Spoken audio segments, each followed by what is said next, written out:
Good evening, ladies and gentlemen, and welcome to another edition of Rolling Out News Report.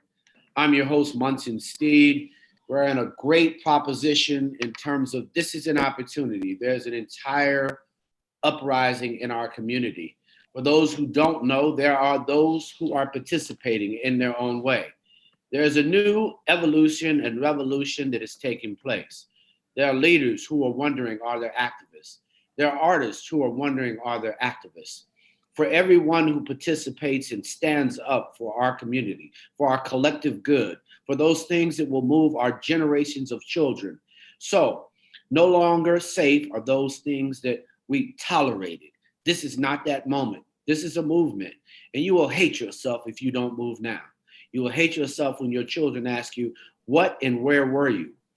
We are highlighting those individuals tonight who are standing up for our community, giving voice to the voiceless. Tonight, joining me is Damon Redding. Hello, Brother Redding. How are you? How you, Mr. Munson? Thanks for having me. I'm good. Well, I think we're here to celebrate all the things that you do for keeping the word out, for creating a movement for those who didn't know, who hadn't and couldn't be heard. I really admire what you are doing, and I want our community and our brand rolling out to always stand with those who are moving our agenda forward. Welcome. Thank you. Thank you. Amen. How would you Yeah, describe man. your brand? Well, Be Heard is just that, everything you just said, right? It's a brand that's going to give a voice to those who can't voice what they want to do, right? So I started it, man, from when Trayvon Martin got killed. Something just sparked in me, and I said, enough is enough. You know, we've been silent too long. And Martin Luther King said it best. He said, we will not remember the words of our enemies, but the silence of our friends, man. And so Be Heard is about, if they don't want to speak on it, if they don't want to say it, I'll say it for them, and I'll take the heat because, you know, a lot of times they can't speak because of whatever reasons, but I'll speak out for them. So that's what Be Heard is about, and we're going to keep it going. Well, you know, the voiceless are often abandoned. They're not as profitable as it relates to their friendship. They don't pass out treats. Our community often likes treats. Sometimes they buy us for treats with trinkets. And I see the movement that you're talking about, a young man going home. And all of a sudden, his parents, he doesn't make it. That's a nightmare that many of us continue to relive because that was our brother's sister's child. That was our brother's son. That was our sister's son. And I think the collective voice that I hear and be heard is amplification of truth. Right. You gotta truth to power. You know, somebody has to do it. And too many times we've seen our brothers, you know, slain in the streets. Here recently, Elijah McClain, you know, trying to make it home. Going to the convenience store just like Trayvon did, right? Trying to make it home and doesn't make it home. You know what I'm saying? Because some racist cop profiles him, chokes him out, and he dies. So this is happening too often. And we've stayed silent, man. We you know, when we listen, the Black community has been complicit because we've stayed silent too long. And then finally, we started to speak out and say things. And now our voices are loud enough where change is happening.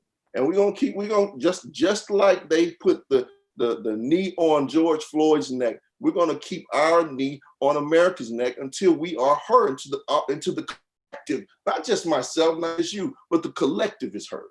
Because it's just it's happening too much, man, and it's time for it to stop. I think that your point is well taken because the stopping is a 400 years of disrespect that was taught, passed down, perspective shared to basically shackled the ambitions and dreams of generations. And it's systemic.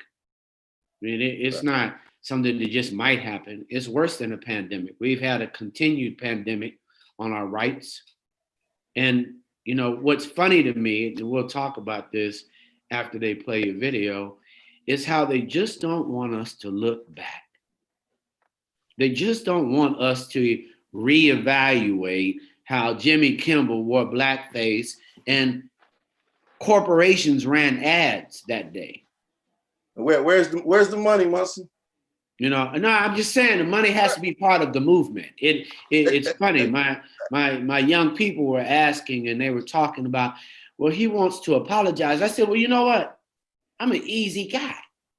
Right now, I don't want him to pay me. I think the station that ran it, they should buy and support Black media and invest in me.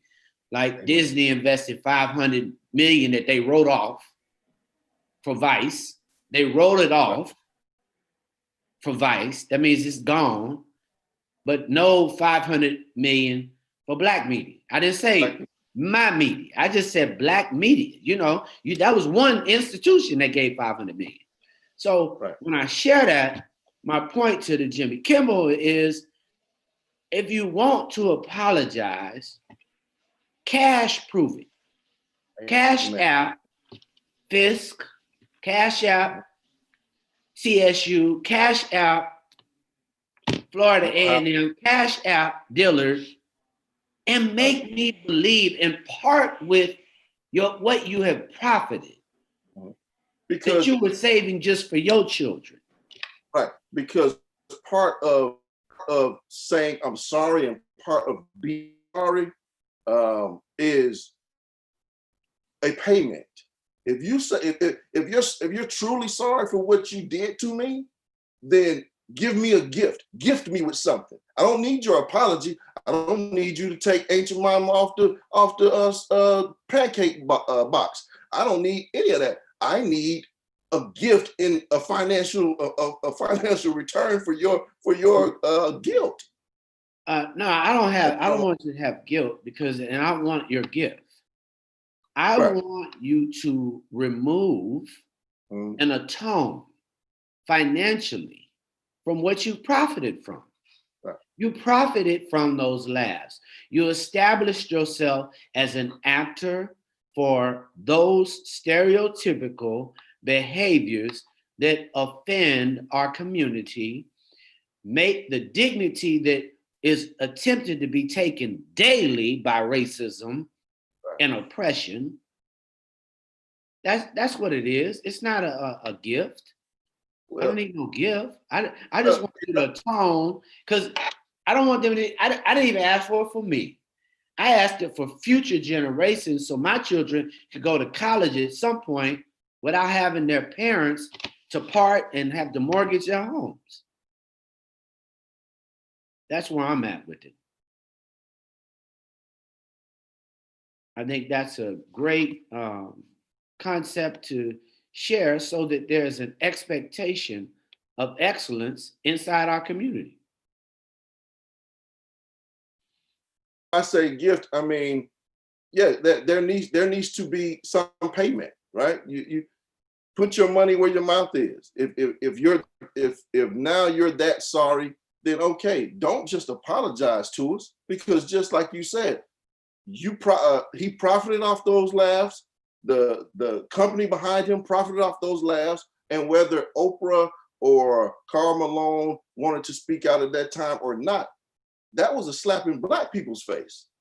That's what I said to the young brother. I was like, you know, when they're making fun of me and the other guy saw it, he didn't care what Black Karl Malone he saw. Right. When they saw Oprah, it was just another Black face that was at least recognizable, and she was big enough to slap, big enough to make a joke of. He ain't made a joke about her lately. And then when his audience left and went into the street and saw Black people, oh, we're gonna laugh at you just like he laughed at you. We're gonna make fun of you just like Jimmy made fun of you. And so it continues. And And because that was the whole idea of blackface. How can I diminish, right. you know? Let's watch this video together. Yes, sir.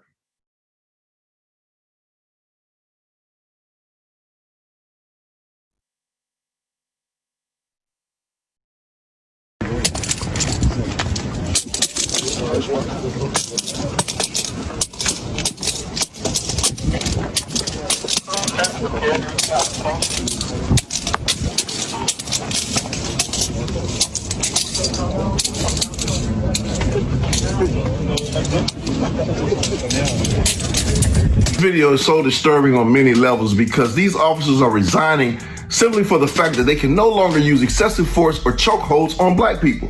Now, I do understand it's happening over in France, but here in the States, it's happening as well. In Buffalo, New York, in Minneapolis, in Atlanta, officers are resigning and refusing to do their jobs, all because fellow officers are now being charged and fired for using chokeholds, brutalizing us, and killing innocent black people.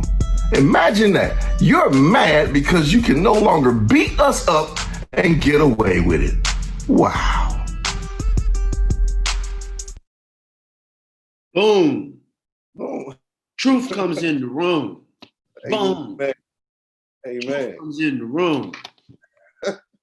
So that video, I didn't know what it would do. You know, I'm just doing my normal thing, right? And all of a sudden, I put it out on a Thursday last week, Thursday about 7:00. I'm laying in my bed, I'm watching CNN, looking at Don and my wife, and I look at my phone, 1,000 views. I'm like, wait a minute. Look at my phone again, 15, 2,000, 3,000, 5,000, go to sleep, wake up, 12,000, 7,000, 17,000. By the end of Saturday, it's at 200,000, and now it's over 1 million. I didn't know what that video would do, but it sparked a nerve in America. It said something because people, how dare you as a police officer be that bold enough to say, I am going to throw my badge down. I'm going to resign and choke you out anymore. I can't brutalize you. And so this is what you do. And people to it. People responded and they upset. I've had officers respond to me, tell me to take that video down, fake news, this and that. A young lady from France, Munson, she inboxed me. She said, because of the protest that these police officers displayed, they reversed the decision. They reversed it and said they can choke us now. Go back to choking. It's sad, man. It's sad. And this is going on all across in Atlanta, where you are, where I'm from, the zone 3, zone 5, don't want to show up to work? How dare you? You don't want to show up to work? All the officers, everyone who don't show up, let's get rid of them. Let's get rid of them. So you're going to make your black mayor look bad in front of the nation. Come on, man, because you're mad that an officer got charged for killing somebody? I can't rock with the police. Now, I'm thinking about it and I hate I'm wearing blue because I don't rock with them, man. I don't do it.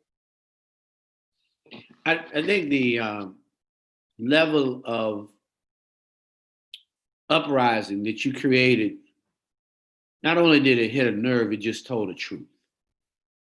You know, being able to have any type of immunity when you have murdered someone is inappropriate. Particularly when we now, and everyone has heard and been educated on the malicious, treacherous misappropriation of duties that have empowered many men in uniform to not appreciate and respect and handle with dignity their interaction with our community. Right. This is critical. And I think, you know, and I applaud what you do. Thank you. And what you have done, because it gives us freedom to have more courage. You know, we have to give our community, because there's some silent individuals, like you mentioned, that they're waiting for a moment. They might need a video. it's also a part of protest. You're pushing it forward so that we won't be silent. You're pushing it forward so that our children will know that there was someone who documented the fact and called it out. Amen. So it's about calling it out. I mean, it's not, well, I was here and the movement happened and I tried to get 1 million views. No, I just spoke the truth, not tried. I documented that this was inappropriate and I wanted the world to know.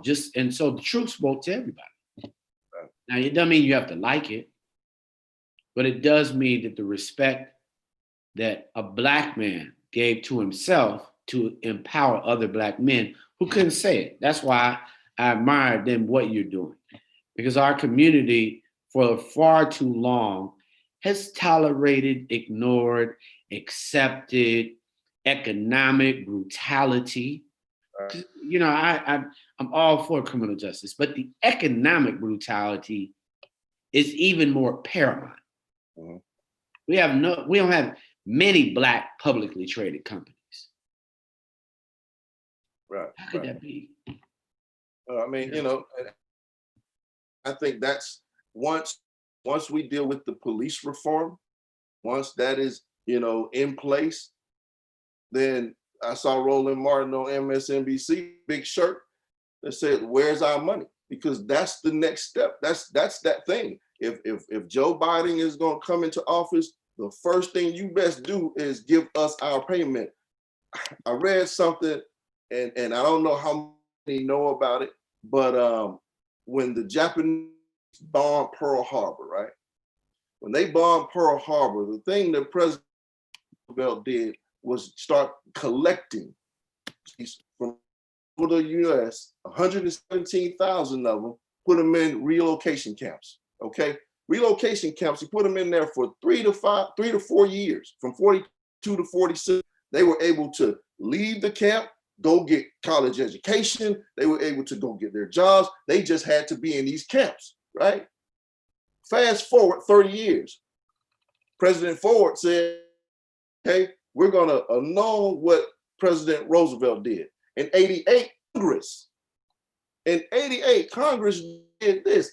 Congress said, we're gonna apologize to the Japanese. We're gonna write you a formal apology, and we're gonna give everybody $20,000.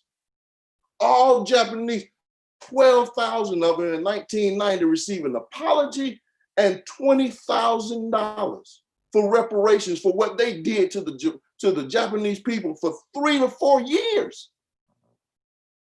But when it comes to Black people, this country, who built the textile industry, who built the agriculture industry, who built all of this, who were killed, raped, pillaged, hung from trees, burned at the stakes, whipped at the post. You find $0 for us. All we get are excuses, but you can give the an apology letter and $20,000. That's a problem. That's a problem. And if Joe Biden is going to win this election, he's got to solve it and he's got to make it right. All right. Well, let's watch this white terrorist video. Has another hit. Boom, boom, boom. Truth comes to the room.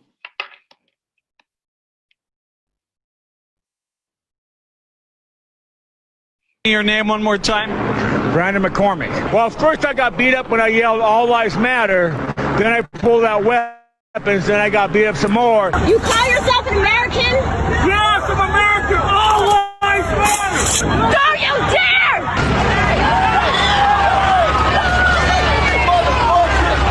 Did you get hurt on your forehead? Did somebody hit you with some? Yes, 2 Black African Americans. Get this motherfucker, man! Fuck up! They beat me through my open window. That I yelled out "All Lives Matter."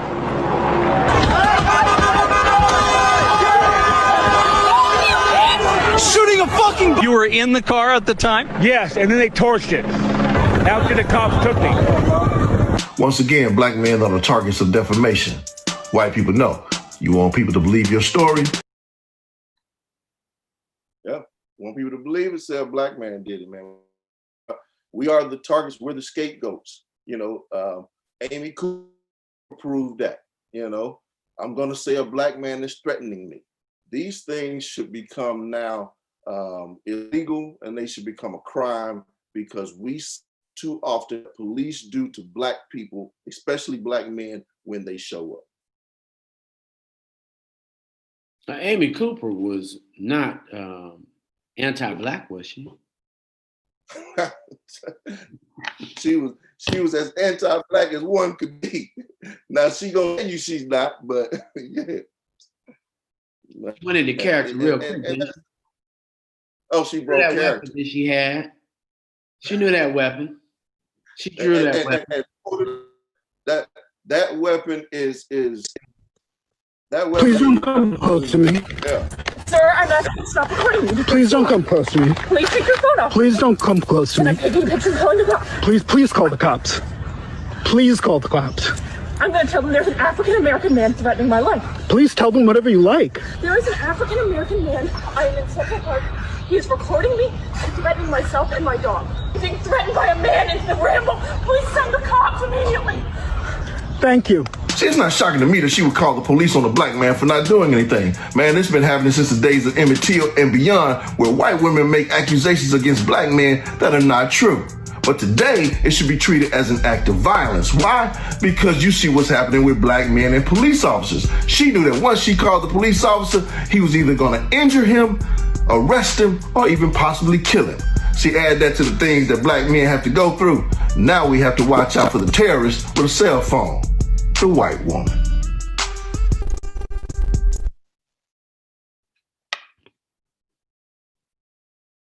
Yeah, I said I pretty much summed it up there, Damon. She used her cell phone as a weapon against those. I guess she was seeing multiple brothers at that time, and she didn't imagine that the world would respond that way. Can you hear me? I can't hear you. I can actually hear you. How about that now? Is that better?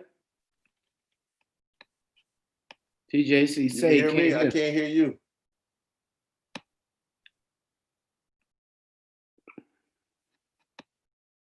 Hold tight.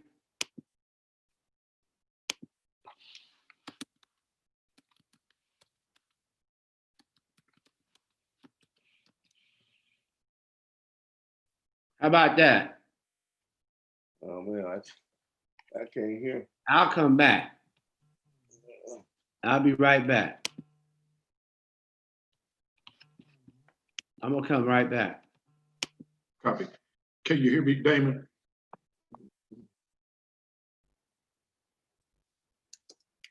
Damon. Can you hear me? Damon.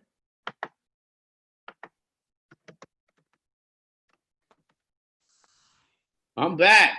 How about that? Mm. Can you hear me? I don't think he can hear. He can't hear anyone. He can't even hear me. Damon, you can't hear anyone right now. Yeah, can't hear. I don't know. What's the issue? Yeah, I can't hear him. You want me to disconnect to you or him?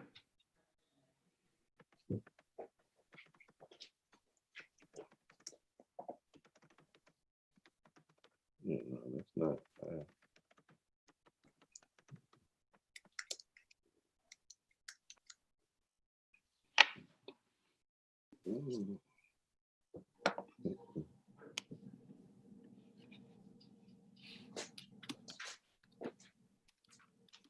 Okay.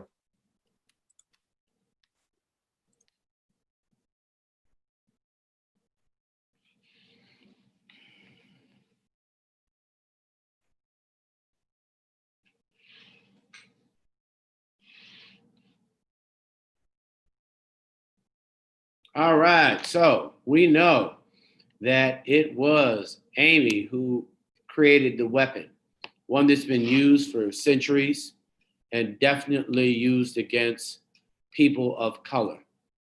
Creating false narratives is part of what they do. Individuals that truly have no respect. Can you hear me now, bro? Got you now, man. I don't know. Well, the devil is a lie. We ain't worried about it. We came back fast. We recuperated. But I think this is a weapon that has been used for centuries. We know it all too well. But now we've documented it for current history to showcase that privilege that many have that we'll never have. Right. See, right. Our skin speaks before we open our mouths. Our skin speaks before we enter the room because it has a shadow effect, one that is historical. So those minstrel faces weren't about how much love they had, not how much love he had for Karl Malone, not how much love he had for Oprah. That wasn't the reason you used them. Right. And everyone knows that. Right. So for me, Amy, she was kind of the same way as those who voted to support the man that's in office now so that the electoral process could actually move forward and we could find ourselves in a pandemic economically. For African Americans, a super pandemic. Right. Economic, if they're in a depression, we're in a super depression. And then the economic attack on our community, the gentrification and tolerated gentrification without consciousness at all about pushing our communities out, being a slumlord. It's apprehensible that capitalism has not found a conscience at all. So we're not surprised. So I think being heard gives us that. What did you think when you saw that video and you saw that woman going into character? Oh man, again, like I said, I wasn't surprised. People think that doesn't happen to women who are corporate, right? The Amy's, the Becky's, the Lisas that you work right beside the executive officers, the VPs. They don't behave like that. No, that's for the other white people, right? That's for the other Becky's in the trailer parks. They act like that, but not the CEOs, not the people who are making the $200,000 and the $2 million a year. They don't. No. I knew it. I'm like, it didn't stop me. You know what I'm saying? But it just took me back to the Emmett Till moment of realizing, man, this young man walked past a lady, she makes up a lie, and then he ends up dead. She knew what she was doing, and she did it. Well, what I found was increasingly apparent is the creative intelligence that the brother utilized to get her. Yeah. His creative genius was, what's your narrative? Oh, that's the theme. Who are the actors in your play? Well, let's describe that. Yes. Go ahead. Act one now. That's who you are, great character. The police. Well, I'm going to invite them because you're breaking the law right now. Well, thanks, Amy. I'm going to leave because they probably are bringing the SWAT team right now.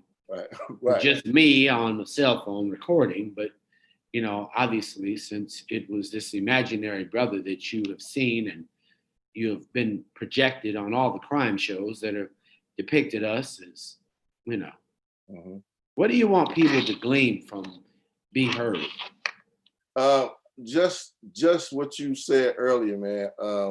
The courage.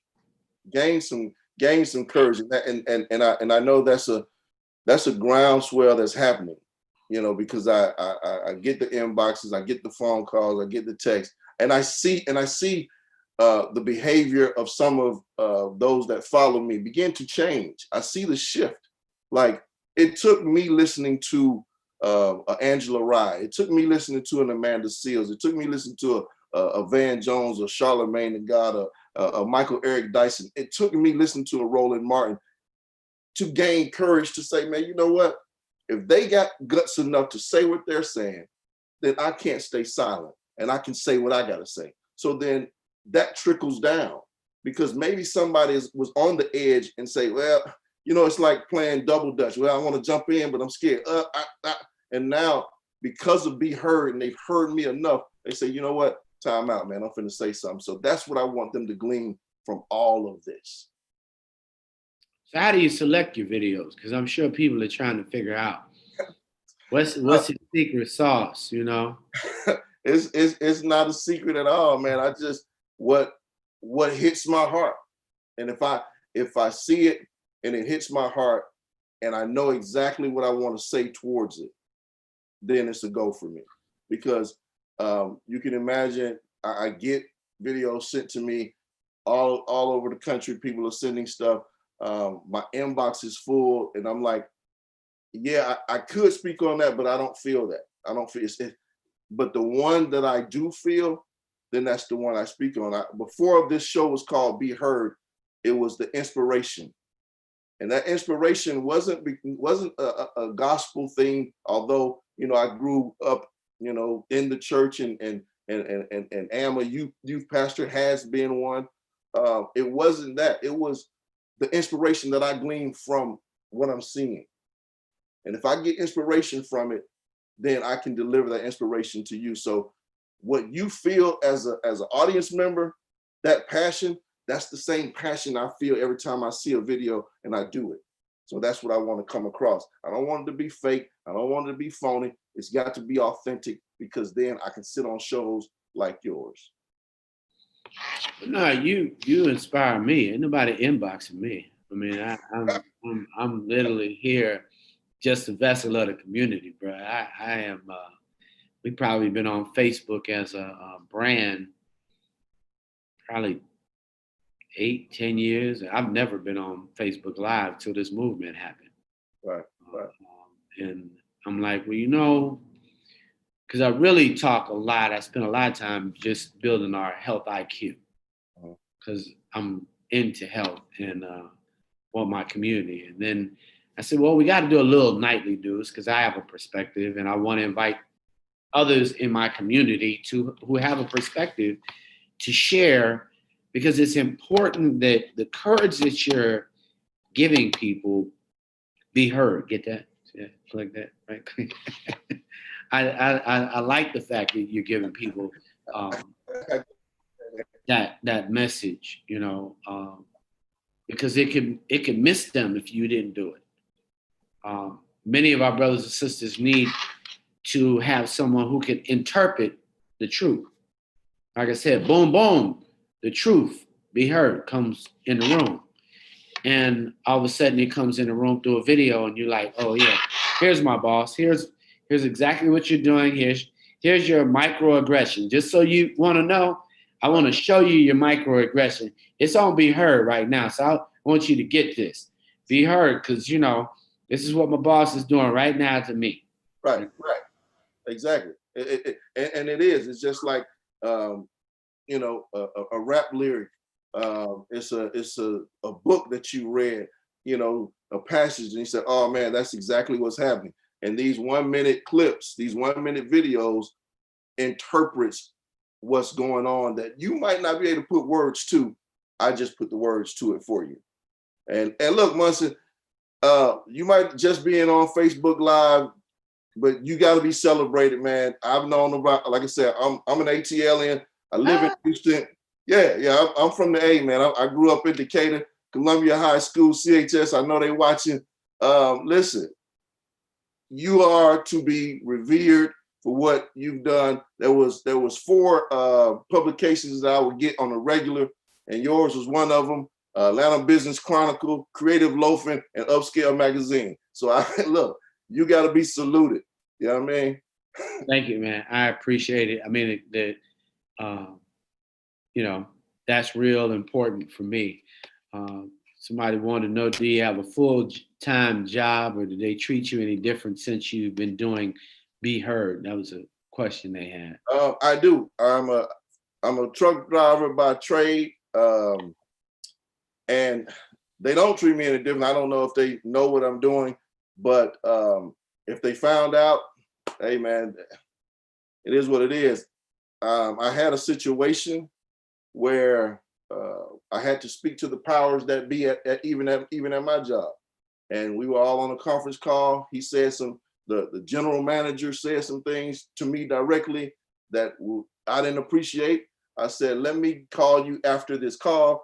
Called him after this call. I said, now from man to man, let me speak to you from man to man. And I had to check him very diplomatically and let him know I'm not going to stand for it, because I cannot be the guy that says be heard to the world, and then when something happens to me personally, I quiet down and cower down. That's not me. So I called my wife right before I called him, and I said, look, how much money we got?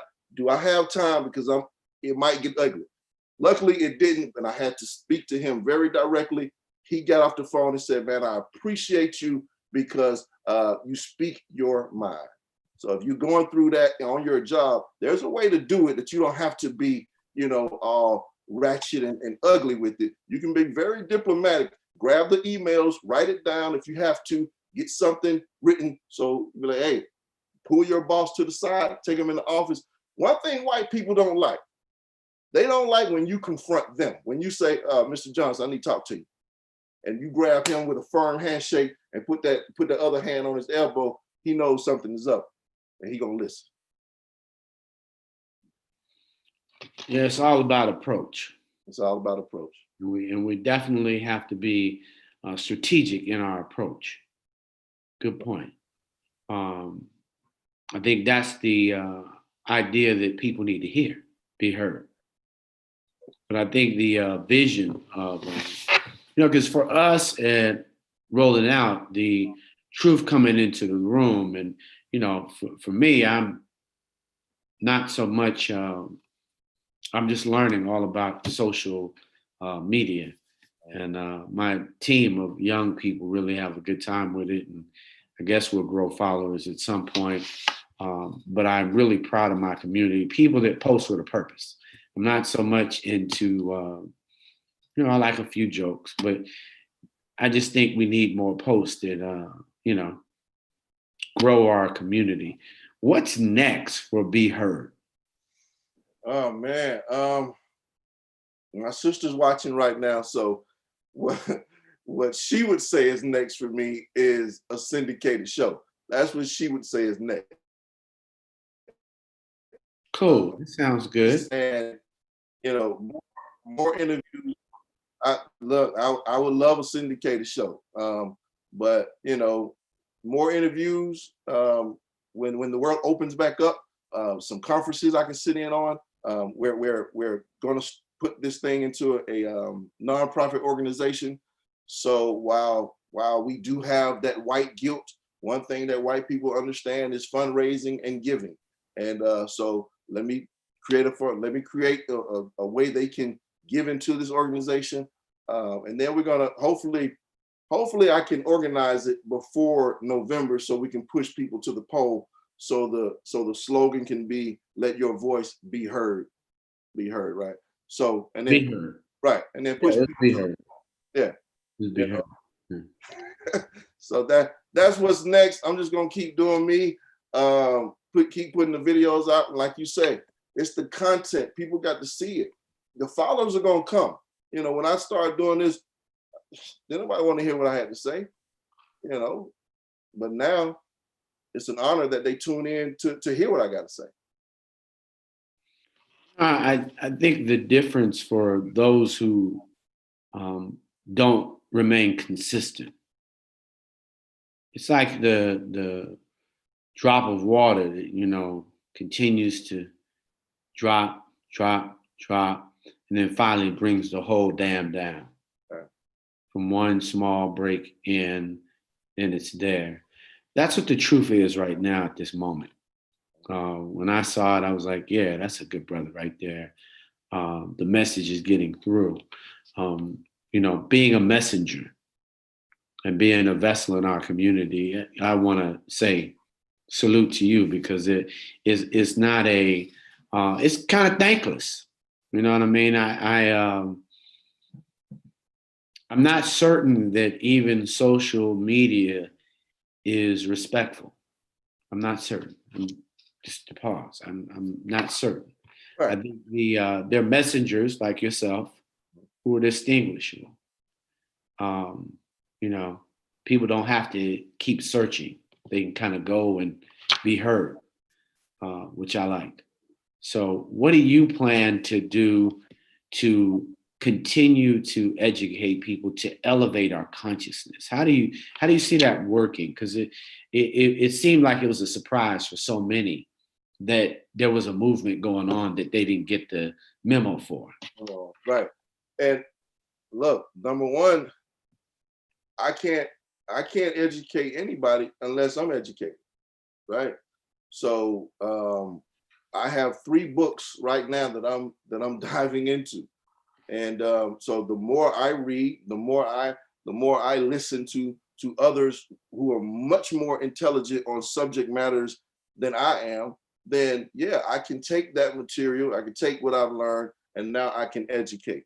And then when the nonprofit, begins to be developed, now we can have specialized education, programs inside of that. And the more people tune in, I'm gonna keep doing it. This is a 20-year thing for me. When I started doing it, I said, I'm not here for a year. I don't care how it looks. I'm here for 20 years. By that time, my baby girl will have grown up, and I can pass it to her. And that's it. Cool. How old is she? Right now, she's 3. I got a 3-year-old. I got a 7-year-old. But we have a 27-year-old, 28-year-old, a 22-year-old, 21-year-old. So my wife and I started over, man. Why we do that, I don't know, but they some joys, man. So I just, you talked about consistency real quick. I grew up learning that consistency is the key to the breakthrough. So to anyone who wants to, do anything, whether they want to do this or what you're doing, anything, the key is consistency.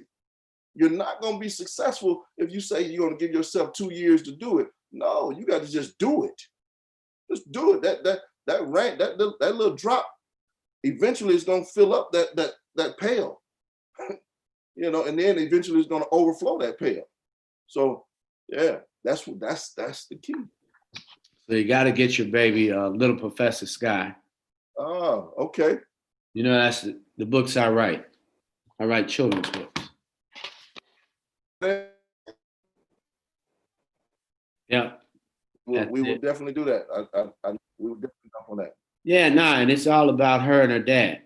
So it's about her and her dad who's creative and wants her to be Little Professor Sky. And then there's a book called Sleep, Sleep, Dream, Dream, which is knowing that when they're resting, that there's a daddy who's always thinking about them while they're there sleeping. And when they wake up, he's happy to see her, and he tucks her in bed. So that's Sleep, Sleep, Dream, Dream. Got music on Spotify and Apple for Little Professor Sky. She has her own group, Sky and the Highlight. So she got a birthday song, but that's what else we do. So I've got 7 children's books just so that, but my baby girl has her own set of books. So that our babies can see themselves as giants, and know that they have their own groups, and know that they have their own labs. But I knew you knew that already. So anyhow, shameless plug as an entrepreneur. But yeah, let's look at another video, because I really like the very broad content that you brought to our community to heal. Where are you going? It was none of your business. I'm going out. That's where I'm going. Home appliance and furniture delivery driver Travis Miller got me blocked in, so I can't leave. Trapped inside the Ashford Hills neighborhood Monday after finishing up a delivery. My name's David Stewart. I don't care what your name is. Get out the way. Hey, all we want to know is why you're in here and who gave you the gate code. That's all we need to know. An emotional Miller calling the police himself. He said that he called the cops back and let them know that everything was clear, but I didn't want to leave and have it seem like I was trying to flee the scene or anything like that. I just did the best I could to make sure that I didn't make a bad situation worse. First, we can't jog in your neighborhoods without being killed, and now we can't make deliveries without being harassed. See, it gets emotional when you're treated differently all because of the color of your skin. See, this guy could be the nicest man in the world, but you'll never know that because you can't get past the fact that he's black. Hey, man, that one, oh man, that one brought tears to my eyes. That one, I had to sit and just exhale because I just bawled. Like, here's a grown man. They held him hostage, really held him hostage for over an hour. And here he is, he just started to bawl. When he got off the phone, man, the entire video, excuse me, the entire video, he was just crying. Here's a grown man trying to do his job. And now you holding him up all because of the color of his skin. And it just takes you back to the slave patrols.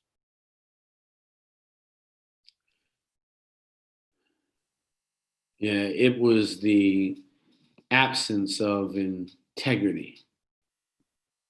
You know, you've got a whole society that has no integrity when it comes.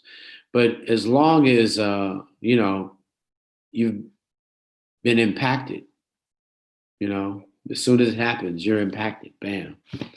You know, Be Heard, you are giving our people an idea of not only what is that, but then you start to meet them where minds meet. What I found was in the body of work, it was kind of like, you know, you rhymed at the end, which I'm sure you weren't intentionally trying to rhyme, but you know, the fact, and that's you're black, you know, I mean, but it came so eloquently, it really wasn't a rhyme, but rhythmic and poetic in the way that you just said, here's what really happened. I find that rhythmically, you know, it helps those people who may not even get what you were saying, but because of the way you said it in your delivery, they could receive it. Because no man wants his dignity taken away. And then he's sitting there knowing that his family eats off what he does. Amen. And what he does for others is why he's doing what he's doing. And he even all that happy about some days because everybody's always thankless. And then the choices that you're offered at that moment are to be the opposite of what we want as an image for our community. And just like anybody else, then they can call, like Amy, and begin to make up if they call their friends and they're working and got them blue lights and had these relationships like Ahmaud Arbery, where all of a sudden they all had a relationship. No matter how corrupt it was, no matter how illegal it was, to suppress the truth, to let a black man go to his grave, let his mother be at his graveside, believing that her son had done something inappropriate, criminal, in her heart having conversations that we'll never know with God through the pain, stained tears that she had at that moment, knowing that her son was no longer able to explain to her what happened. And now the truth comes out and now she has to readjust. Watch it all over. Stain that can't be removed. Stains in her heart that no one's asking forgiveness because they've been at home eating with their families, eating with their children, acting as though there wasn't anything inappropriate. But systematically, she was lied to. Her dignity removed like that brother's. Because all he could do is just push the gas, run both of them over. Then he would have been the one that was wrong. Right. Right. Be heard. Yeah, and that's what it is, man. And we got to tell these stories, because a lot of time CNN and Fox News and the big networks, they're not saying it like we would say it. They're not going to say it like you just said it. They're not. I think oftentimes their pundits don't invite real talk. I mean, I'm not anti. I just think collaboration would be great for Black media, but we've got to get a different invitation. It's not that I mind it, but I don't consider even liberals to be liberal. Right. We don't mind brothers being in position, but why should we not have Black epidemiologists speaking at CNN? I mean, why? We have Black epidemiologists. If you don't know any, microbiologists, we have them. And the pandemic is affecting us at a more higher rate than anybody else, so we should have. Definitely. Eric Denson says, "You've got the world listening now. Keep being heard, brother." All right, man. Appreciate that. People say, man, listen, when they say they see it when I was doing, they see, man, I see you doing this, I see you doing this. And, you got to just let that stuff go in and come out the other ear, because, like you said, it's a thankless job and you just do it. I'm not getting paid for it. I'm just doing it. But when it happens, you're in a daze, because it actually happened. Is that like, this is actually happening? When I log off this call, I'm gonna run down the hall, man. I'm like, that actually just happened. You know what I'm saying? So yeah, that's me, man. That's me. Well, no, I think it's the fact that you're committed to something that is invisible, and that's the truth. And you're bringing it and making the truth appear. Oftentimes the omission of the truth for our community means silent pain. Right. People go home and wonder, well, why you got migraine? Why you got high blood pressure? Why you eating so much? Why you want to eat that food? Why you want to drink that soda? Because I feel bad. And the only thing that I know that'll fix me right now is a donut. Right. I don't like myself, so I'm going to do 5 more destructive things because y'all have shown enough on the police. And yet he got his knee. The worst part was he got a check for doing that. He got health benefits for doing that. Right. He got a union for doing that. Mm-hmm. He got a whole blue code for doing that. Yeah. He got people that said and came to protect his house for doing it. Even though they saw the same thing that we saw, they didn't feel the same way for what we saw. So we have to be heard, and I appreciate all that you do, because it moves truth to reality, because we got to see it again. Sometimes we need an interpreter, mm-hmm.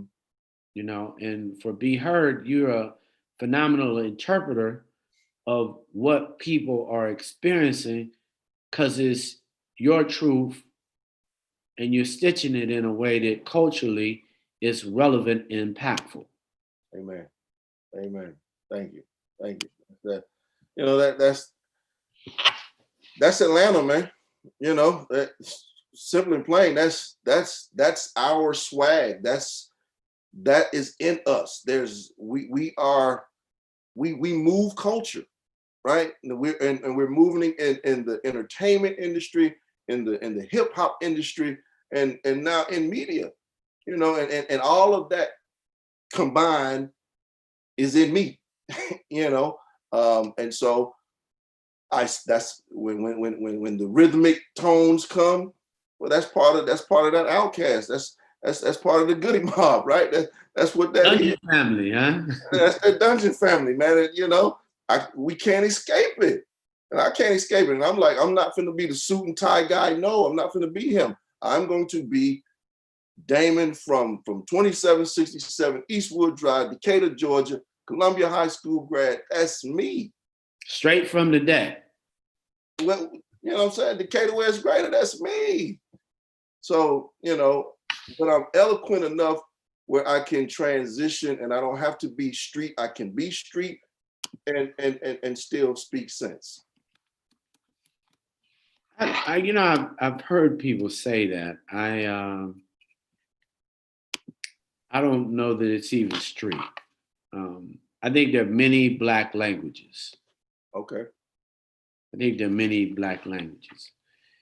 If you say, Munson, come pick up my baby, she over there, and bring it to me over here because I'm running late, I know what you mean. I'm not getting ready to think you talking about your daughter. You're going to pick up your baby. You said, bring her over here. I'm not going to stop nowhere because you didn't say, take her and stop. You say, bring her to me. Right. We have a language. That's what that means, you know?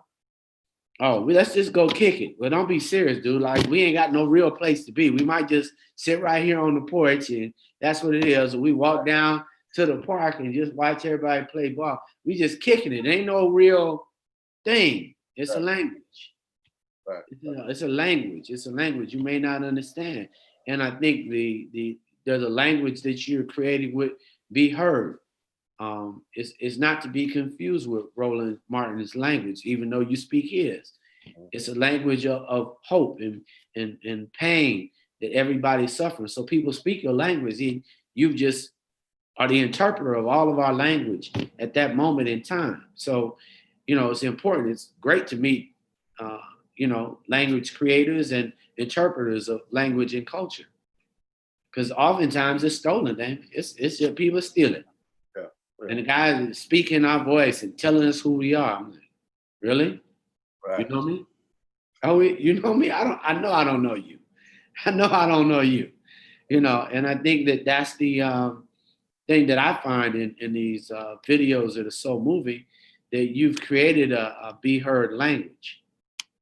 Yeah, man. I would see that. Thank you.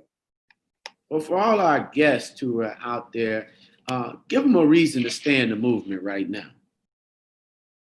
Oh, and look at Elijah McClain.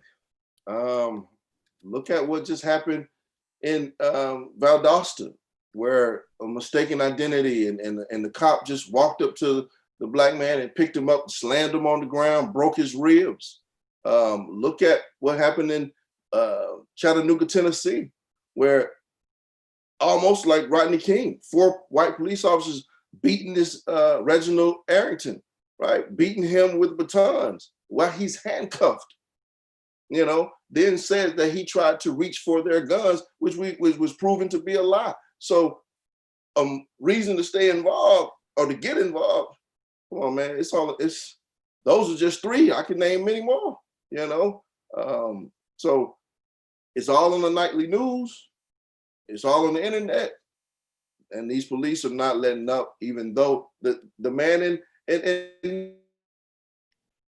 who just choked out a young Black man, even after Governor Cuomo signed it into law that chokeholds are legal. And he said, no, I'm gonna demonstrate that we're gonna rebel against that. So those are 4 reasons. If they need more, they can hit me at Damon Redding and I'll let them know some more. But yeah, man, it's time out. Time out, man. Well, we want to thank you for coming on, rolling out the news report. This has been a phenomenal. Thank you for spending time with your brother over here. Definitely keep the movement going. Let us know. Let's check in from time to time. Okay. Figure out how we can collaborate. Amen. But more than anything, I want to say thank you. Yes, sir. Thank you for staying in the streets. Thank you for continuing the struggle. Thank you for educating the community and giving them a voice when they couldn't give one to themselves. Thank you for being an interpreter of our pain and giving us the hope that it hasn't been omitted, that we aren't being omitted, but instead we're being interpreted and it's shared at Be Heard by Damon Redding. Thanks so much, Damon. We appreciate you making the time. Yes, sir. Thank you. Peace. All right, sir. Great. That was great, TJ. He's a phenomenal guy. Yes, he is. What you have next on the radar? Well, if a sister's not coming, I think we'll just relax and give everybody a wonderful evening. It's been great. It's Friday, everybody. The movement must continue. The movement must continue. Did you ever get my video? Yeah, I got it. You got Jamal Green. Oh, when's Jamal coming? Bottom of the hour. All right. Well, that is wonderful. I think that'll be good. Let's go ahead and show another one of Damon Reddy so they can know exactly who and find him. I think that would be helpful.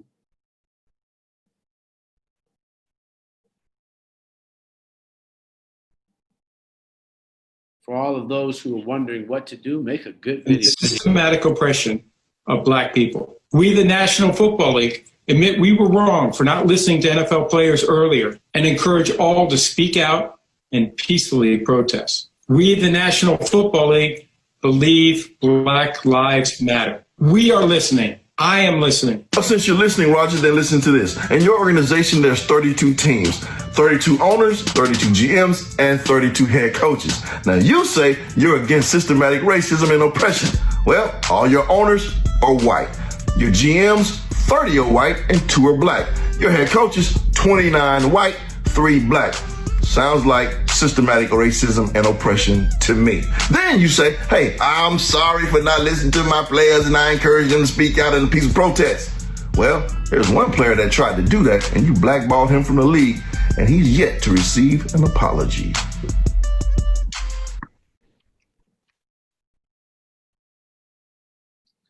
NFL, our brother Damon captured all of those things together that we were thinking about, knowing about. And my sister is trying to get in. Let her in. Let her in. MSP, the constant movement, leadership. Hello. Hi. Hello. Hey. Good to see you. Good to see you. I know it's been a while since we spoke, but I'm glad to be back on here.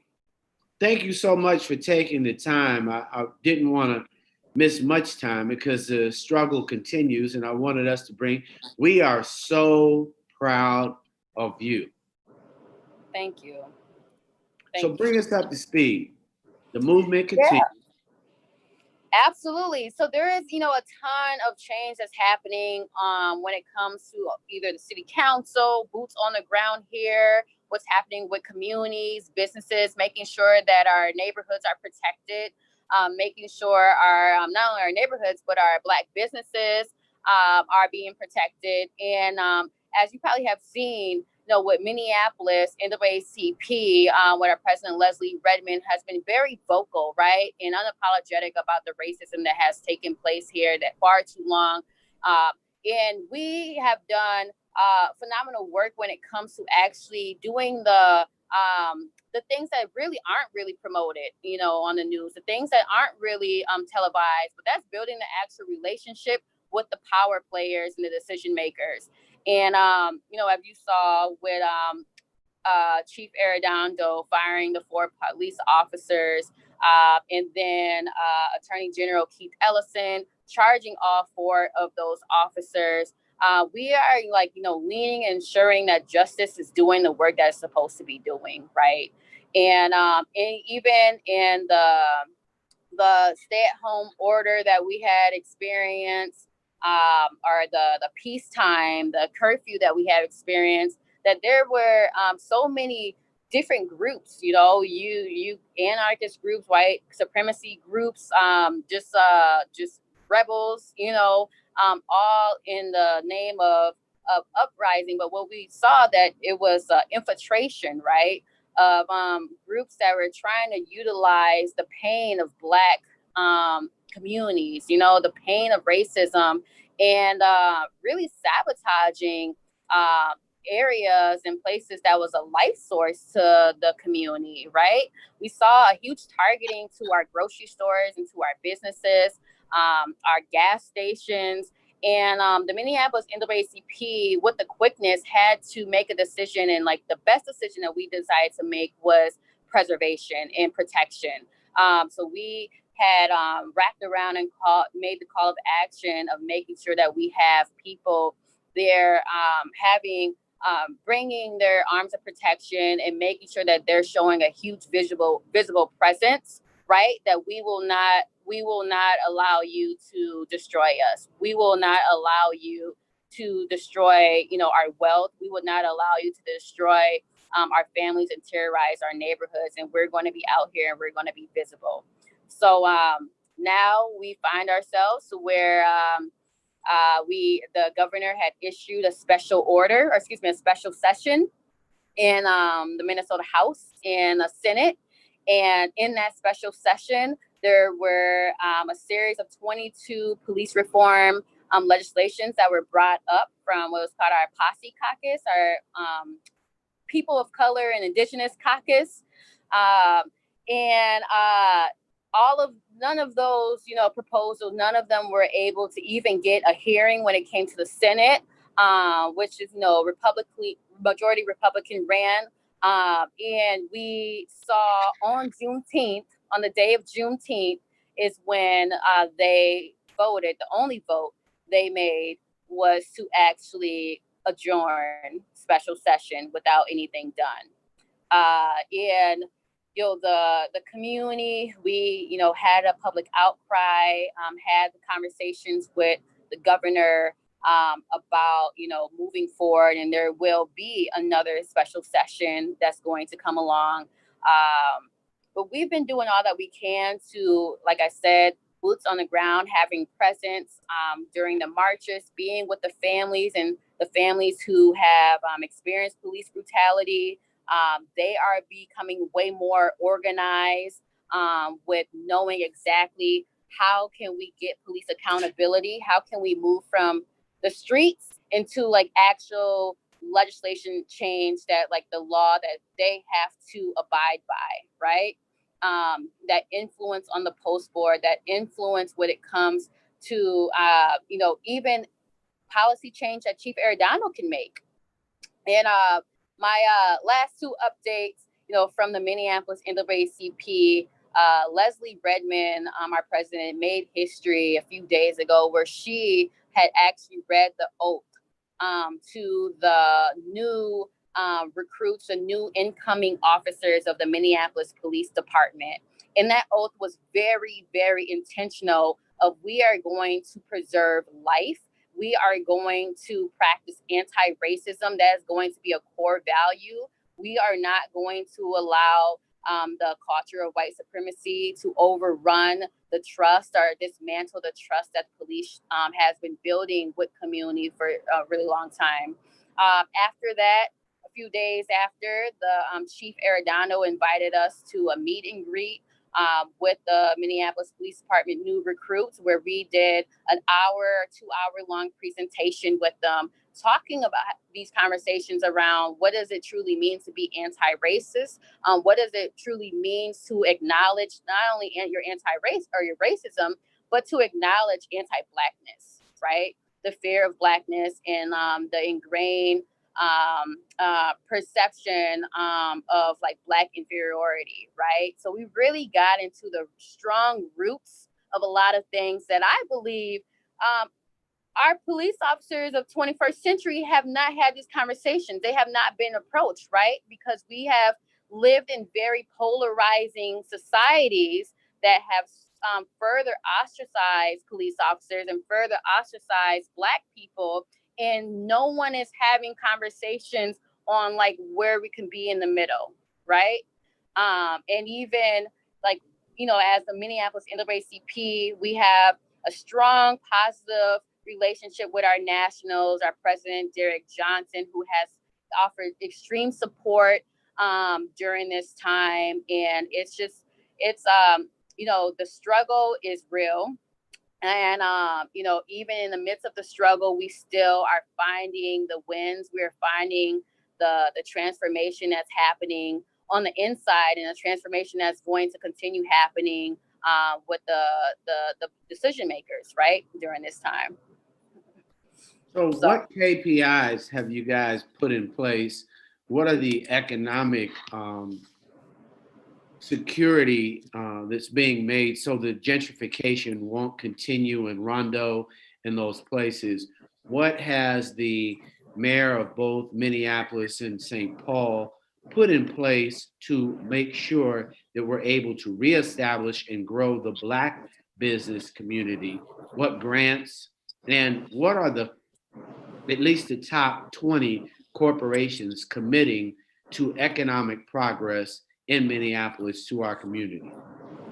Right. I appreciate that question. I should have definitely knew you were going to ask that question from our last conversation. It's all about KPIs for you, brother. I am so good on, we gave this. If you're not going to be transparent, I don't want to know. And if the group that you're giving the money to isn't going to be transparent, I'm not interested. I believe it's a lie. I believe it's kiddables and bits, which are tokens and tricks. I'm not interested in that. I want our community to have some KPIs. You knew it was coming. Right, absolutely, and you're exactly right. You are very right when it comes to like economic development. Economics is the basis, of sustaining communities. And what we have seen here, because we know in the midst of COVID, there's been a lot of funding that has been allocated to these organizations, businesses, and nonprofits. And, I would have to really lean on our partners with the African American Leadership Forum, who were really influential in advocating for our Black businesses and our entrepreneurs. What I have seen in the conversations that we have been having and multiple organizations have been having is a crowdsourcing of a collective economics that we have already been practicing within our communities. We have been seeing individuals just take it upon themselves, right, to start raising these funds and making sure that businesses have a place in these areas that has been like utmost destroyed.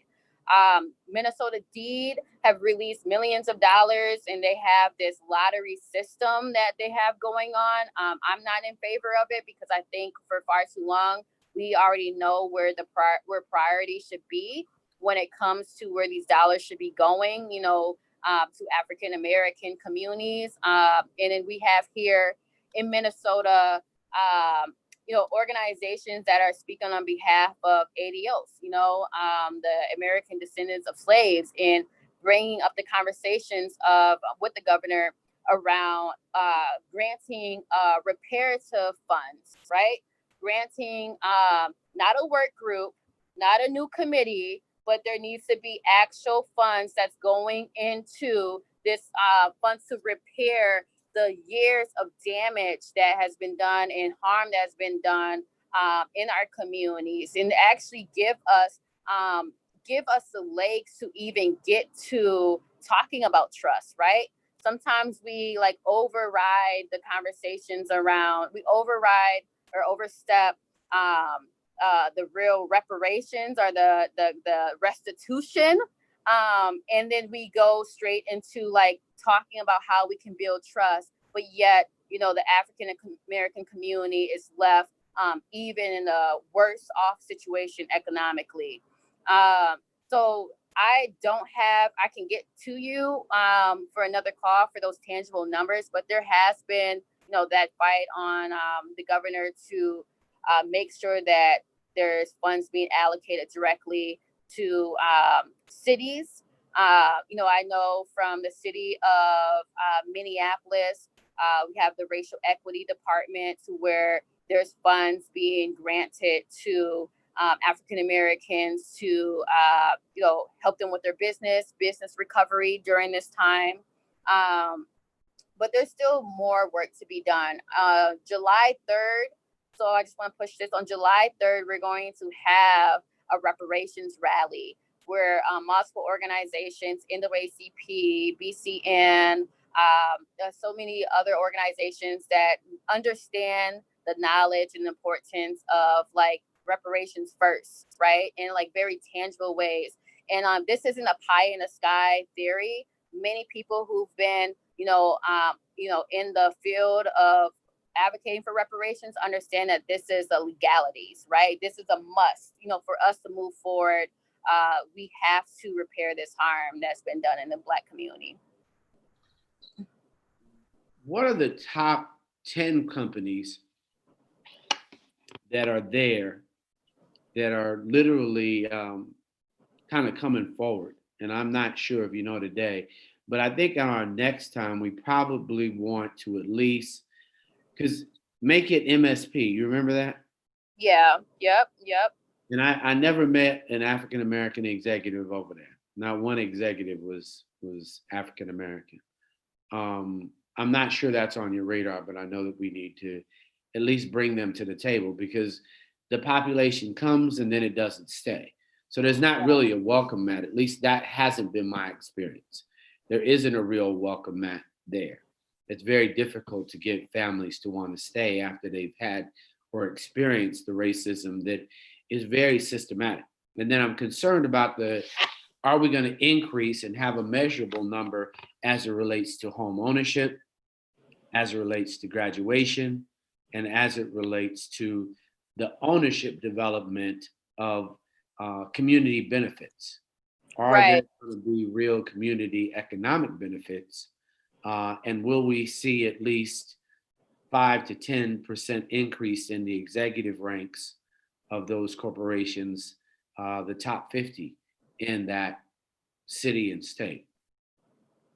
Right. So, many of this, I understand the importance of it, but in the midst of, the violence that we have been experiencing, I think that's just kind of that's kind of the purpose of trauma, the result of trauma, to where you can't get to a place of really staying a course of sustainability, because you are literally trying to, protect your life, right? And make sure your families are protected. But to answer your question around, yes, Minnesota has some of the most wealthy Fortune 500 companies, and there should be definitely a strong call of action to those companies. And with the understanding the power of the branch, understanding the power of NAACP, there definitely are plans holding these companies accountable that were just, singing Black people's praises during Juneteenth, right? And I'm sponsoring Juneteenth celebration, but we need to take it a whole lot further. And where are your dollars connected, into making sure you are investing into Black home ownership? We can look to Wells Fargo to that, who have had a notorious past of foreclosures and really hazardous loans, in our communities, and left us to, lose our homes. So there's a lot of accountability that can go on. I do want to share that, in Minneapolis, even today, there was a press conference about it earlier. There is a launch of an African American Community Land Trust that is now in existence. And that African American Community Land Trust have already received funding from Hennepin County, and is seeking funding from other government agencies to support affordable housing, right? How can we get African American families into the process of home ownership, into the process of keeping housing in our community, whether it's in the north side or the south side, at an affordable rate to help families. Because during all of this police violence and inner city violence that's going on right now, the real conversation of what's going to keep Black families safe, how can we first get Black families off the streets or out of these homeless shelters and into housing, secured housing? So I'm with you on that. Again, I understand you're a numbers man, so I will provide those numbers. I appreciate your truth. I mean, it's true. Yeah. It's traumatic. I mean, it is not anything less than traumatic. You are on ground zero. You are definitely where it is a systematic, oppressive system that has blown up. Now it was war to some, because they were truly trying to keep the uprising from uprising, period. Point blank. Let's ignore it. And it couldn't be ignored. I mean, no one ever anticipated that MSP would be the airport that everybody would have to send people to come see what was going on around the world. So it's a very different. So I was really just sharing those ideas more for us to begin, because we want to ask about the seat at the table. Yeah. Definitely want to make sure. So it's not obviously the safety of my community is priority number one. And it has to be. How's Duke Ellington coming along? I know that there was a small fire there. Well, everyone is just trying to patch and repair. Are you talking about, no, not Duke Ellington, you're talking about Gordon Parks. Gordon Parks. I'm sitting there. Yes, Gordon Parks. Well, actually, it was verified right when we got off the call. I'm only about 2 minutes away, so I got in my car, and so there was an attempt, but there wasn't a fire. There was a strong attempt across the street from Gordon Parks, or actually a block away from Gordon Parks. It was a humongous fire. This fire was fumed by all different type of auto parts, and Lord knows what type of chemicals was in the air, during that time. But Gordon Parks is well. The windows were busted, and you could see graffiti and stuff on there. But it was just beautiful I shouldn't say it wasn't beautiful, but I was blessed and more at peace when I saw the students, who go to Gordon Parks, and saw the community who taught at Gordon Parks, including myself, right in front guarding Gordon Parks. So it was, even in the midst of chaos, we were assured that community is definitely going to step up and protect community. Well, you guys have definitely been, and the women of Minneapolis, the queens of Minneapolis have stood up. I mean, your leadership there has been incredible. So I want to thank you for having the leadership that you've had and demonstrated. President Leslie Redmond is a phenomenal leader, and we want to thank you all for the sacrifices that you continue to make for our community.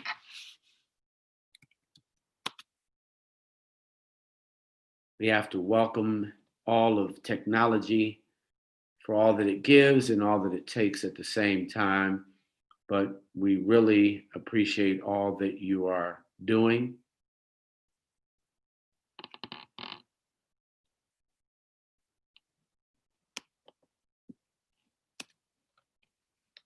So we've got more coming to you. There is definitely a movement afoot. We have a continued value for all of us who are in the movement. So I would like to make sure. Hey, Anika. Hey, sorry about that, y'all. You're moving, but no, I think it's beautiful. The queens, I just want to say it again. Thank you, because the women, obviously, Leslie, but yourself, all of you young African-American queens, intelligent, dynamic, have been leaders. I mean, y'all had other sister queens that come to your city and participate and showcase love to one another. It has been beautiful. I really was amazed at the confidence and courage that you guys have exhibited throughout this entire process, because it takes that. That's a very uncomfortable position that you are walking in. Those are the shoes of all of our ancestors that you're walking in right now, because they would be so proud. They are proud of all that you're giving and what you do. So the rally's up next and the conversations are being had. I hope they're showing some love and new support for your organization there in the city. Yeah, well, it's, during this time, the focus is on unity. the focus is on, how can we ensure that there's going to be growth, and sustainability for our communities, and really the years of work that we put into this, right? And like, how do we ensure that like all that we have been working on and leading to is going to come into fruition, so it's still a grind. Like I said, we have a rally. Those are our focus is on, reparative justice. But like I mentioned earlier in my updates, the city council is putting forth, their charter amendment and eventually to do a ballot initiative. So that is something that is in the discourse of how do we ensure that like our city council or in our city, our leadership in city council is actually answering the call, right? Answering the call to the real justice and the transformation that we hope to see. Yeah, I think there's a transformation happening. How's the Rondo community making it? So it's it's a different set of politics there. One of the updates that I have that the Minneapolis NAACP has been part of is addressing the SROs that were in our schools. And in St. Paul Public Schools, a few days ago, they voted to no longer fund the police to have SROs in their public schools and to look into some community-based organizations to help with, the behavioral changes and stuff like that. But as far as like within Rondo, there's always been a push to get more businesses. Now, what I really appreciate, the people in Rondo and the people in St. Paul are being very explicit on we want African-American, Black businesses. I do appreciate that there has been a language switch to where Black folks are no longer, African-Americans are no longer saying, don't call us people of color. Like we don't want this POC rhetoric because when it comes down to us, we're the ones who's bearing the brunt of white supremacy, of racism and discrimination and being excluded. So our faith communities are showing up and showing out and showing love during this time. Like I said, midway, we lost a lot of our small local grocery stores and affordable grocery stores like Aldi's, and so our faith-based groups and like our community nonprofits and philanthropists are coming out and just donating a lot of goods, right? So there has been love in the streets, and our folks who love the community and have long generations in the community are doing the best that they can to provide. And it's like you said, trauma is really real. And what we're also dealing with in the response to this is a huge surge of violence, gun violence that we haven't seen in ages, right? So there are also, on the other hand, lots of families that are hurting. And so if COVID taught us anything, it taught us to be, practice empathy and respond with giving and respond with, supplying resources. So we've been doing that as well. So was it a good move to remove the resource officers from the schools?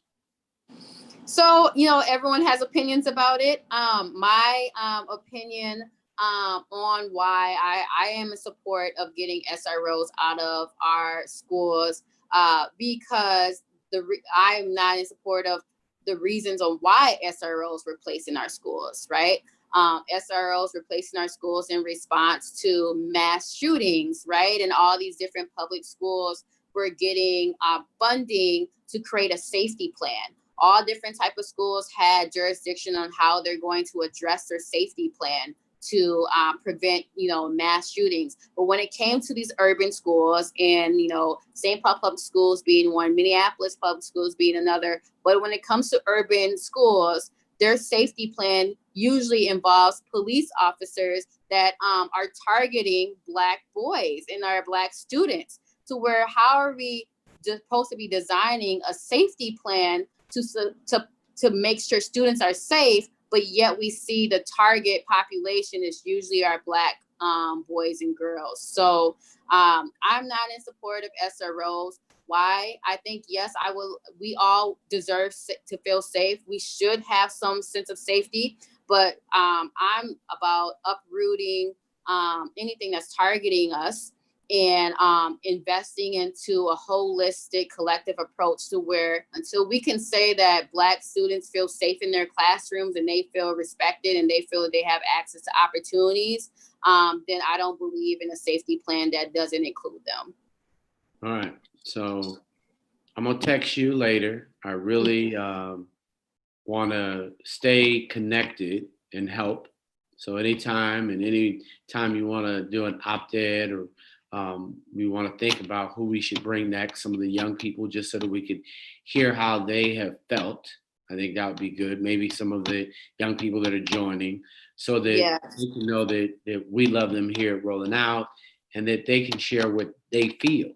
Because I think it's important that our community see the African American community, MSP, and know that they have been traumatized and what they're going through. Can we do that later again? Absolutely. I'm for that. Yeah, absolutely. Well, love you, respect you, and appreciate you. And I'll be in touch with you next 3-4 days. All right? Okay, sounds good. I appreciate y'all. Yes. Thank you. Peace. Yep. Peace. Rolling out. These young ladies are leading in MSP. The movement continues. In each and every city, there are those who are giving light to the challenges and those offenses that are being perpetuated. We also know that there are those who are in the streets pushing forward our community in a direction that will allow us to see some benefits. These are the individuals that we hope you see, and the individuals. What's going on, man? Hello. What's going on, Brother There we Gray? go. How are you? Come on, man. Rolling out here, Rolling Out News Report. All right. Tell me about them streets there in Chicago. Well, I mean, folks are fighting.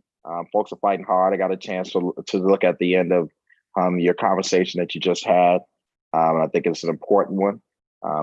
We were, as soon as that topic was driving, they really been driving that conversation for the last few weeks. And we actually did a march with where Kanye came and joined me, where we raised awareness to getting police officers out of school. So young people are organizing against, so many issues, or organizing for so many issues that are going on in the city.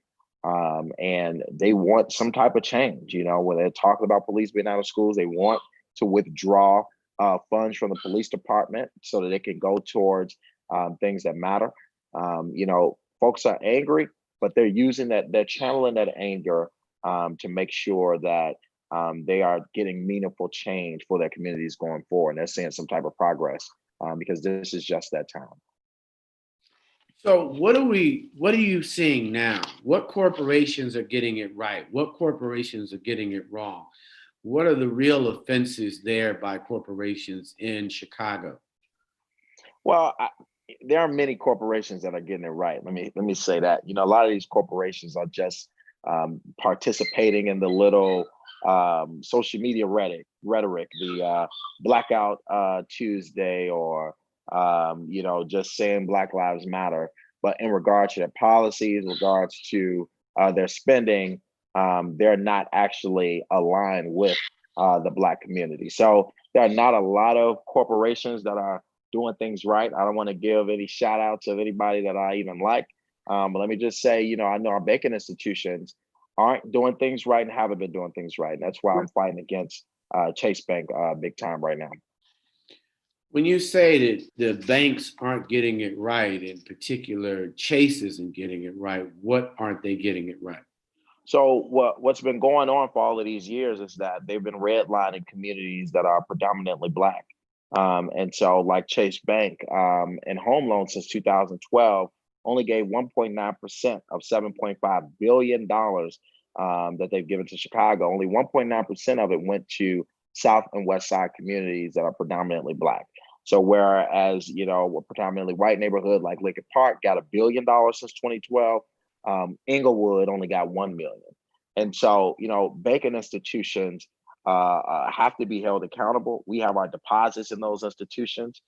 They are, a lot of times in control of helping folks create generational wealth in these communities. And so it's not just the government. They're doing the bidding with the government because they're funding a lot of these politicians.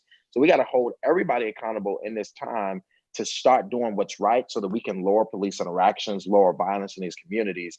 And it's going to happen with our politicians moving forward our tax dollars correctly, and our banking institutions moving forward grants and loans to those underserved communities so that they can help create generational wealth, which will create jobs and opportunities. And then you have less police interactions and less violence in those communities. So $1 million to the South Side, because a lot of people don't know the neighborhoods you just described. I mean, obviously, I do, but what do you mean? $1 billion to Lincoln Park, what does that mean? And who lives in Lincoln Park? So Lincoln Park is a very rich neighborhood in the city, where it's predominantly white. It's a high middle class area on the north side, okay? Where Inglewood is predominantly Black. There is no investment, boarded up businesses, boarded up houses, lots of violence, and folks having red lines to not be able to open up businesses or be able to create the neighborhood that they want for their children. And so what they do is they deprive these neighborhoods, and they're pushing for gentrification, allowing other folks who have a higher class, who are in a higher class, to come in and get those properties for super cheap, dollars. I mean, depending on how much the property is, I mean, these folks will be able to get it for their taxes for $1,000, be able to move right in the community, at large numbers. So where'd you get the numbers? People say, how do you know that it was $1 billion and versus $1 million? How do you know?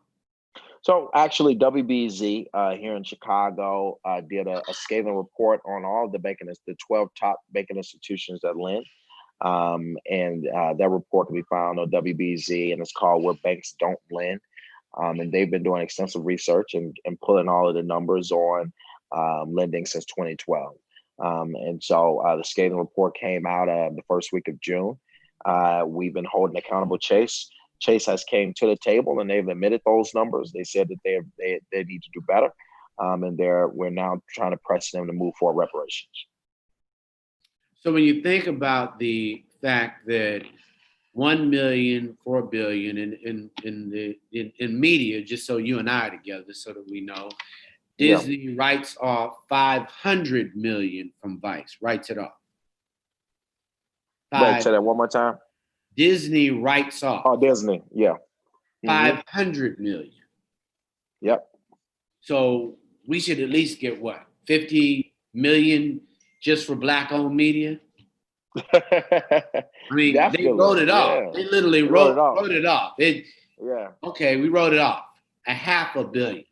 And a lot of these corporations, if you look at their spending, you will see that, they do not spend with Black media, Black people. And, while they're putting on a facade, they may put on some Black programming, they may put some Black faces there. When you look at their spending, like when I talk about Chase, we're asking for $1 billion in reparations for the South and West Sides.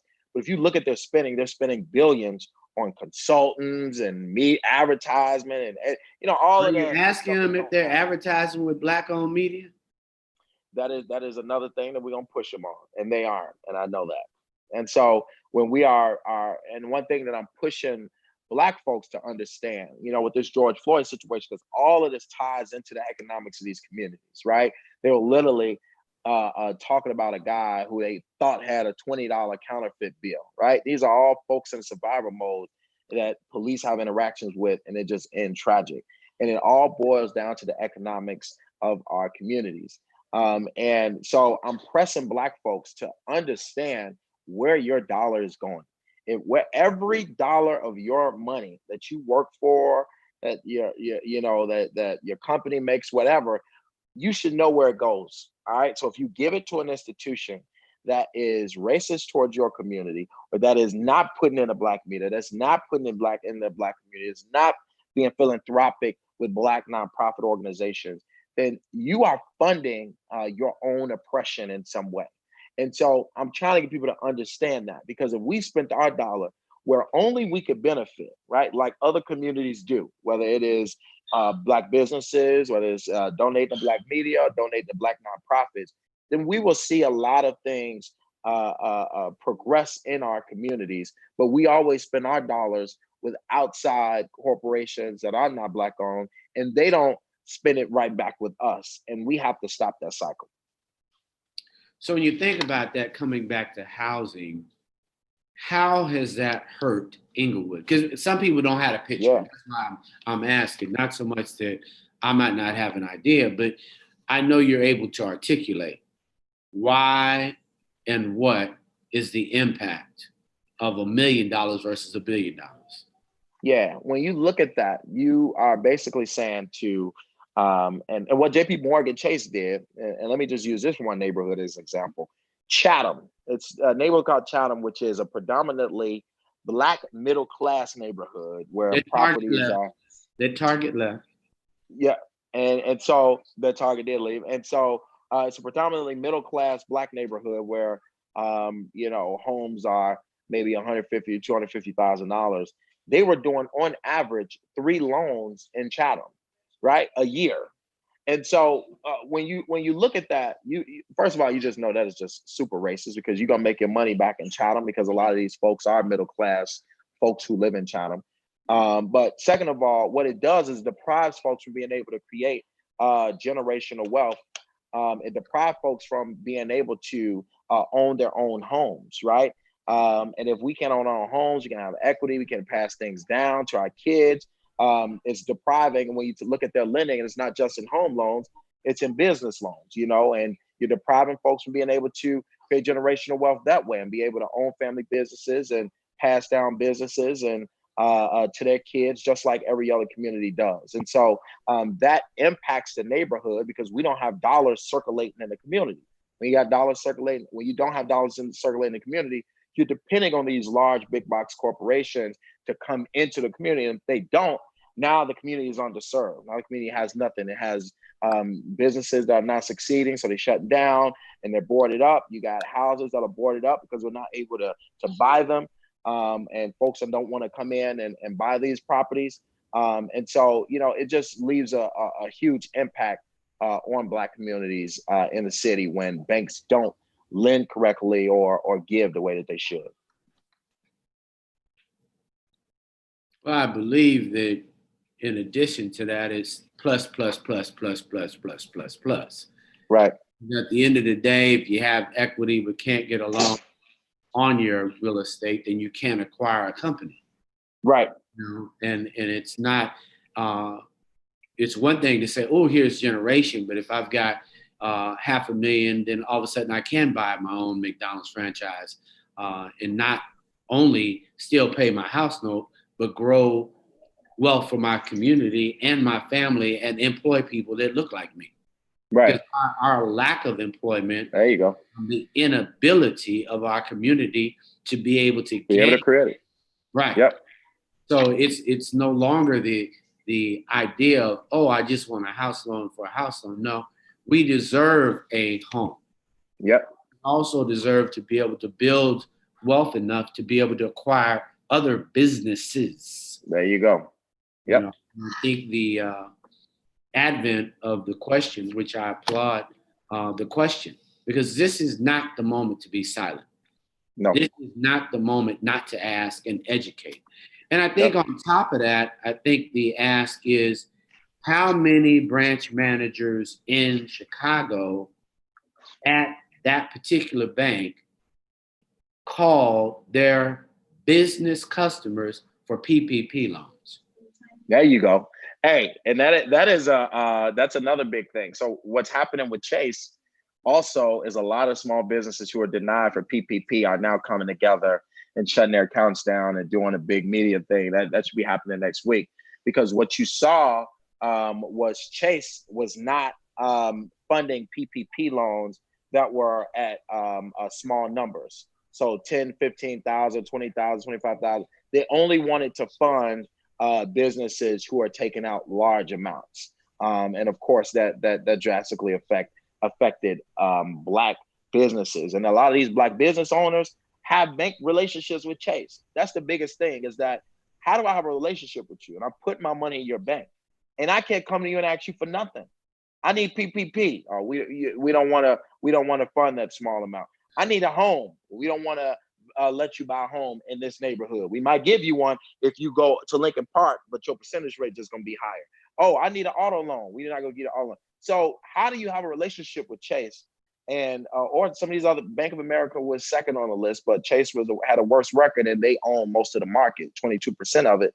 How do we have a relationship with you?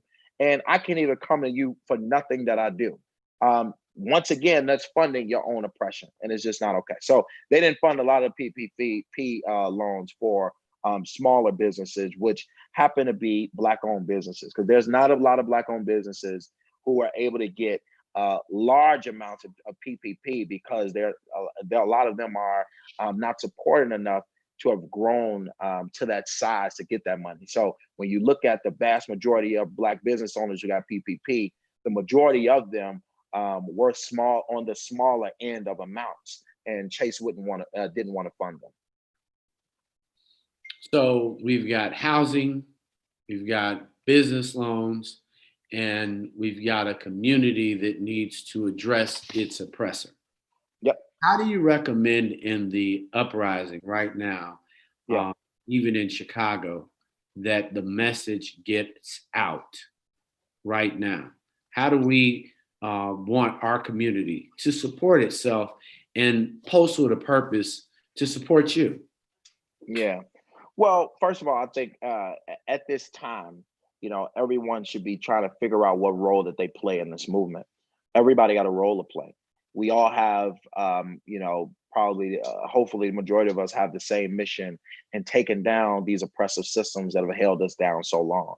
And so when you look at what role you should play, you should look at what you're most passionate about.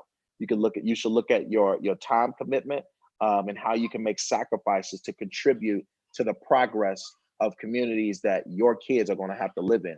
And when I tell people about my fight, because it's so important, I tell people that I'm here doing this because my kids shouldn't have to fight as hard. All right. And unfortunately, at my age, I'm fighting super hard, harder than I should have. And there are other generations that probably should have waged the same fight that I'm fighting today. But what I say is, we might be late, but we're not too late. So we got a large fight on our hands, and everybody got a role to play, and they should be playing some type of role, whether you're on the front lines, whether you're a part of an organization, whether you volunteer for a progressive campaign, whether you are bonding people out of jail, all right? Like, everybody has a role to play in this time, and our focus should be on the dollars, okay? So when these young people step up and say, we want police out of our school, it's because we're spending $33 million on the police, 35 actually, because 2 million is in police misconduct. And we would rather that 35 million be spent on social workers. When we're going after the banks, because these banks are funding the oppressors. These banks are not giving loans and lending in your community, which causes an increase in police interactions because more people are in poverty. And if you put 2 lions in a cage for a year, then it's only going to be 1 lion left. So people are starving and they're hurt, they're homeless. And so all of these problems intertwine into these oppressive systems who are creating these problems. So we all have to fight back together. People were surprised. They just did not have an idea that this was the moment during a pandemic that everyone was going to rise up. They thought everybody was still going to be at home in place. Why have you and others elected not to just stay in place? We can't stay in place at this time. We got many pandemics. I think that, we understand that the coronavirus is a big deal. I pushed hard for folks to stay home and stay healthy and things of that sort. But, while this is a pressing time of other pandemics and crises that We have not addressed whether it is police brutality in this country. We've never shut down the country for that. We never shut down the country for violence going on. We never shut down the country for poverty. You know, we've waged a war on drugs, but not waged a war on poverty. So, you know, there's so many issues that have been pandemics for so long, but because they've affected people that look like me, Black people in this country, we have neglected to pay it as much attention. And so folks that look like me should pay these things attention and not allow one pandemic to overshadow the others. All of these pandemics have to be fought, and we all have to just be cautious and strategize and do everything that we can to progress our communities at this time, because this is a unique time where everyone is paying attention. The richest people in the world, the poorest people in the world, and in between. The politicians to the activists, the young people in the schools to those who are out of college, working a job, trying to pay off their debt. Everybody is paying attention at this time, and we have a duty to make this country a better country for everybody. So when you look at those individuals who are incarcerated right now, and they're literally there for a non-violent crime, marijuana sales, the prison industrial complex has to come. Yes, it does. This has been our reality, you know, for many decades now. It is a large fight, and we have to keep fighting it. We are now finally in an age where we're talking about legalizing cannabis after all of these years that they've criminalized it because they knew that it would affect us most, even with a harsh sentences for crack versus powder. Unfortunately, we got a candidate that's running for office that helped push a lot of those laws. So hopefully when he gets in office, he can hopefully overturn some of his wrongs. But, you know, at this time, you know, there are many folks that are in jail that have died because for being in there for a nonviolent crime and they got coronavirus. You know, we have people have profited off of us in the private prison industry, you know, making us work for small dollars to benefit these rich corporations. Like prisons have been modern day slavery for decades. And at the end of the day, that is another large fight that we have to fight. We have to hold everyone accountable in our criminal justice system. And we have to force those corporations to stop investing into private prisons and force our politicians to stop moving forward or to stop prosecuting to profit. All right, stop prosecuting for profit for the system, but prosecute those who really need to be prosecuted and move forward a strategy to only for those who come forward that may go to jail because they went to eat. We need to be moving for resources so that they can eat instead of criminalizing hunger and making them spend time in jail and putting them back on the street with those same problems, or criminalizing homelessness. Like, we have to have states attorneys and attorney generals who are progressive and understand that we are supposed to be helping to correct people. We got Illinois Department of Corrections is what they call it. But I tell you, since they named it that, they ain't corrected nobody. So now we have to hold them accountable to be a real correctional facility and stop just caging people in for corporations' benefit, and then pushing them back into society with a bus card. And that's why the recidivism rate is so high, because don't have programming to rehab them and correct them and make them productive members of society. So in closing, because I appreciate your time, I appreciate what you're doing. Continue to work with Eddie and send him whatever we can do to support you. Obviously, if you're hanging out with Kanye, when you're doing that, we want to make sure that we show you some love and it doesn't evaporate. No, we really don't. We want because many kids need that to just identify with your movement, to understand your movement. I mean, for rolling out, we want all the young movement and movement titans, you know. I had one of my brother's vision. He's like, they're making us look bad. I said, who? They're making us look bad? Right. Who are you talking about? They're looting. I said, are they taking your shoes? They're taking Right. You know, we'll be okay. Yeah. I say, yeah, you it's not your movement. Right. But you better get and figure out how you gonna get in the movement. Well, there you go. You know, you got to figure out how you gonna get in the movement. There you go. So, voting, November. Yeah. What do you see? I mean, it seems like there's this confusion, and I'll say this: trying to force us to believe we're supposed to have a VP. Right. Versus, let's just all get out and vote. Don't keep making these promises to us. We don't feel like being disappointed by y'all.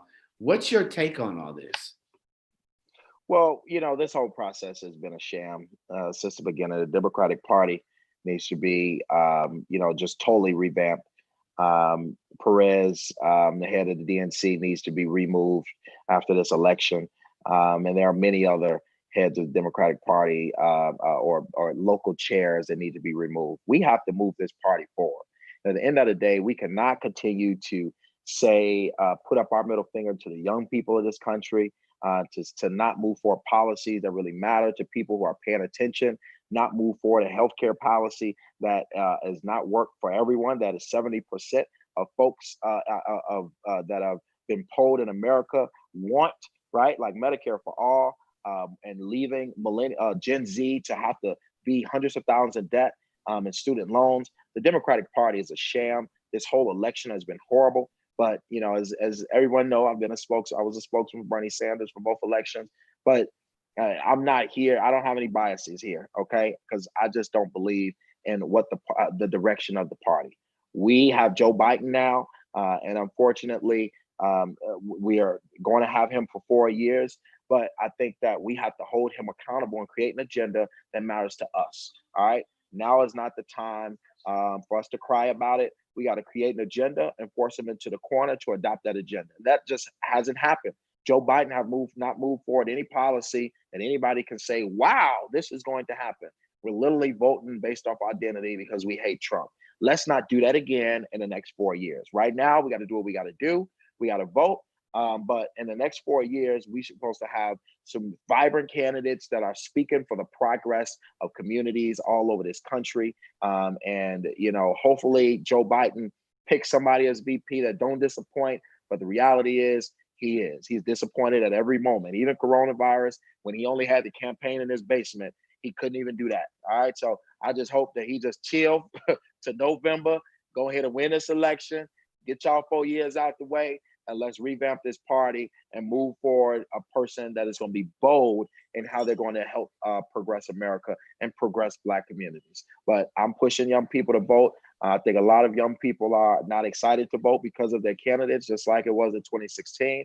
But I think that Trump is literally literally running to lose. He's not running to win. It doesn't look like he wants another term. It's just, you know, about us voting and do what we got to do and living out these next 4 years. I mean, that's my take on it. Right. So in closing, your ask of Chase and Jamie Dimon is? Yes. $1 billion in reparations for the South and West Side communities of Chicago, tens of thousands of grants for, and so that $1 billion is tens of thousands of grants for homeowners, tens of thousands of grants for Black business owners, to open up businesses, to own homes, as well as we're also asking for equity or contribution into a Black-owned bank as well. That's something else that we're working on, and into some of our CDFIs so that they increase their lending capacity. And then we're also asking for $10 billion in loans to the Black communities as well. So $1 billion in grants, $10 billion in loans after the $1 billion in grants, to make sure that they are lending to us correctly. And all of those who didn't have the opportunity to get a loan over the last 10 years will now be first in line to do so. And Black media. And Black media. Like that is another thing. Like and Black there you go. VON. We're gonna push Chase. We're gonna push Chase on that. And the defenders. Yep. You know, Dorothy Lavelle, all your and the young people that are doing it right there. Afro Bella, who's a blogger in the city. You know, all of us. All right. Much respect, much love. Come back. Thank you so much. And rolling out the news report. And like I said, stay in touch and let us know how we can help. No, thank you so much. And I'm all in support of rolling out. And thank you for giving me something to push them on a little bit more. They got to invest in Black media as well. I'll be pushing on it. Thank you. We appreciate you, brother. All right. Much love. Peace. Much love. Peace. And respect. All right, ladies and gentlemen, we appreciate you for tuning in to another edition of Rolling Out News Report. Thanks to TJ and the producer, and thanks to all our guests. You've seen it, you've heard it.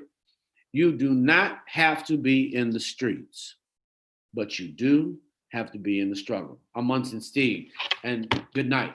Another edition of Rolling Out the News Report. Peace.